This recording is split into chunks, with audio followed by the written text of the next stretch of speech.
Sa Lunes pa. Oh, sa Lunes pa ako magmumura. Oo, di ba yung order sa akin? Kaya sabi ko wala pa. Baka sa Lunes Oo, ha? oo, Lunes. Lunes ng umaga. Sigurado ka na doon. 100 yun ang 5 peraso. Oo, magkano? Ito? 15. Si Ana yan, no? Oh. Pero, masarap naman din to. Tingnan mo, oh, 4 na hilera to, 1 hilera na lang. Sige, Moron. Sa Lunes pa yon. Okay. Alam nyo guys, share ko sa inyo yung pagtitinda ko ngayon ng suman. Nakakataba talaga ng puso, guys. Biriyon mo, mayroon akong first time na bumili. Ang sabi niya, ano yan tinda mo? Sabi ko, suman po to, madam. Pwede nga matikman ng isa. Sige po, madam, tikim ka. Ayun, dito na nga. Binigyan ko siya ng isa yung tinikman niya. Sabi niya, balutan mo ako. 20 piraso.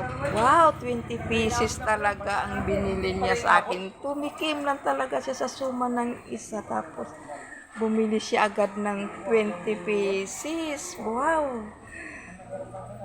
Kaya kayo guys, kung maghanap kayo ng suman, dito na sa suman ni Golden.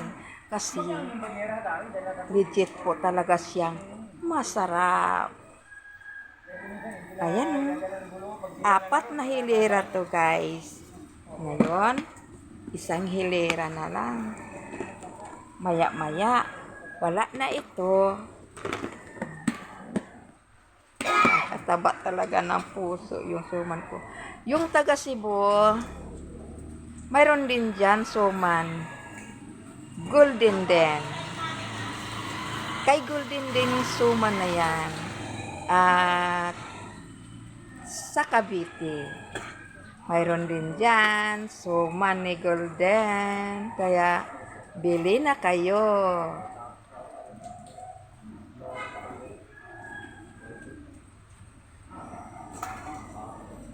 Suman ni Golden. Sa Lunes pa po yung moron. Tuwing Lunes ako nagagawa ng moron. Lunes ng morning. Andito na sa pwesto ko ang moron. Bye-bye!